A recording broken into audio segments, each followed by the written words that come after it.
The Almeda County Jane Doe, 1969, Oakland, California. We begin in this case in Oakland, California on October 2nd, 1969. It was then a woman was found in the St. Louis Hotel located in Oakland. In a weird twist of time, the site is now home to the North Almeda County Jail. We know now that a hotel room was secured by a man named Taylor Morris Teaford on that specific day, and he entered room 15 that night with a female who was at most 25 and was perhaps 10 years younger than that age. The following day, Teaford had gone and left behind with someone who no longer had a future in front of her. He had physically assaulted her and then strangled her with her own clothing.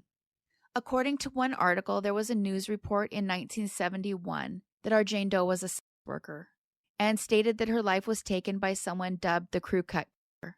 With older cases, it's hard to know exactly what the entire picture is, and I'm sure it's so much harder to investigate. There is a little bit of an informational muddle going on in this one. So in order to lay out her case, we have to jump back 6 months to April 10th, 1969. And it was on this day that a woman was found on a dirt road that ran beside the Oakland estuary. The Oakland estuary is the strait in the San Francisco Bay Area of California. Someone used a 30-pound slab of concrete to crush her head and her face. For those outside of the U.S., that would mean a slab weighing 14 kilograms. They were able to identify her as a sex worker named Judith Laker, who was only 22 when she was found. I wasn't able to find anything about Judith, not really anyway, which I guess makes sense given the time, but also the changing viewpoints from back then versus now. At the time, it was more typical to blame people in her position for their own demise. We understand a little more what goes into that now. Not that people don't feel that way sometimes now, but there's more understanding and empathy toward people in that position who are maybe doing the only thing they could think of to raise money. I don't know. Sometimes people are just doing the best they can. The truth is, unfortunately, people who are surviving without homes or are in this line of work are often trapped trying to get out. It's not the end, though, of what went on. Only 4 months later, on August 3rd, 1969, the remains of Alma Faye Dorough were found.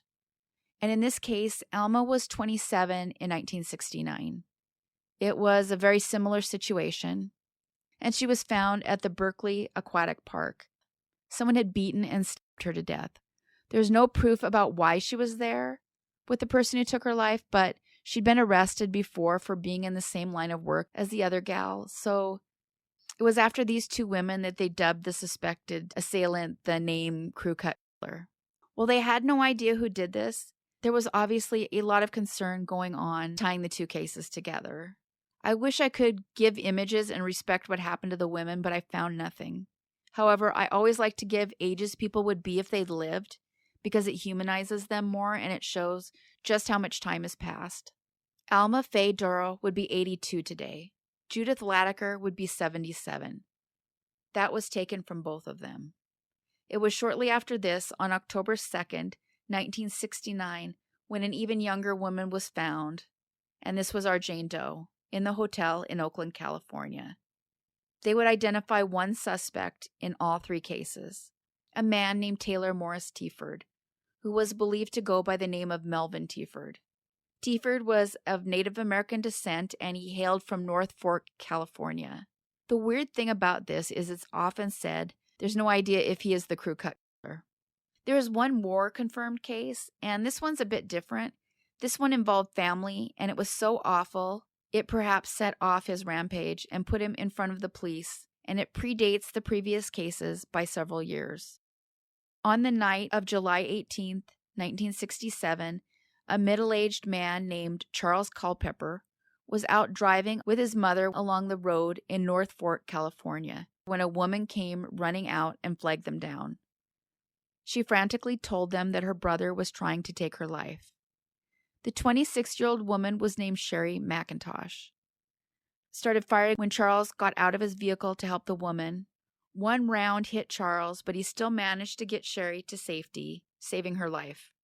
They raced to the hospital, and it was there they learned that Teaford had been drinking heavily and had gone into a rage. He had taken the life of his 72-year-old grandmother, Pearl Morris Teaford, and had already shot his sister prior to her making it to the road, flagged down Mr. Culpepper. To add to the danger, Sherry's daughter, who was Teaford's young niece, was at the house and ran to a neighbor to seek help. Teaford was already established as a criminal, and he was out on parole at the time. He would end up exchanging fire with law enforcement before escaping into Yosemite National Park. There was a manhunt, and he would end up on the FBI's 10 Most Wanted. On May 10, 1968, a warrant was put out for unlawful flight to avoid prosecution. And by then, he had a long rap sheet. He was not a good guy, no question. He had all kinds of things on his rap sheet, from burglary to SA. And his record dates back to the second he was 18, so there was probably more before that. And he'd been picked up often by the police. As I said, a bad guy. As a result, he was already on the most wanted list before our Jane Doe passed. For some reason, he was removed in 1972 when some sort of charges had been dropped. Neither here nor there, though, with this case. That brings us back to what matters, and that's our Jane Doe's name. As I mentioned earlier, she was a few years shy of legal age to early 20s. She had brown hair and blue eyes. She was wearing a white dress with black and blue undergarments. Even the reports about her are a little scattered. I imagine the age of the case is a lot of that. While it suggests she wasn't recognizable, that's disputed by NamUs, and her postmortem photo is available there. I don't show those, but you can see it on the NamUs website. She had needle marks that could be seen on her arm, but obviously she was so much more than her circumstances using substances. If she was 16 to 21, that would mean her family is missing someone who maybe left home at an early age. Perhaps she struggled with substances then, when she was younger. She would have been born 1948 to 1953 if their ages are right, and she may not have been from California at all. She was 5'5" and 105 pounds, or 165 centimeters and 47 kilograms. Her hair was maybe an auburn brown.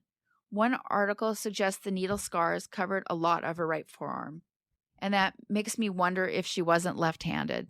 But that's my own guess. It's not written anywhere. They are also still looking for Taylor Teaford Morris. He was a tall, thin guy with a limp due to polio. Born in 1935, he limped on his right leg, but they did say he got around fine and he was strong. He lifted weights and he could hunt and fish. He was one of those people that could live off the grid for different amounts of time. But still, that's a long time to be missing. He was 6 feet or 182 centimeters. Truly, though, it's unlikely he's still alive, especially since he was so violent and didn't surface. But if he is, he would be 89 years old now. But you have a violent guy who commits crimes like he's popping Tic Tacs. I just don't see him not getting caught sometime. He just doesn't strike me as a master criminal. More like someone with no moral conscience and little personal control. Personally, I think if he's still alive, he would have surfaced. So truly, the biggest deal with this case is whether or not we can identify the Jane Doe that he left behind. So far, the Almeda County Jane Doe, 1969, has gone unidentified for 54 years.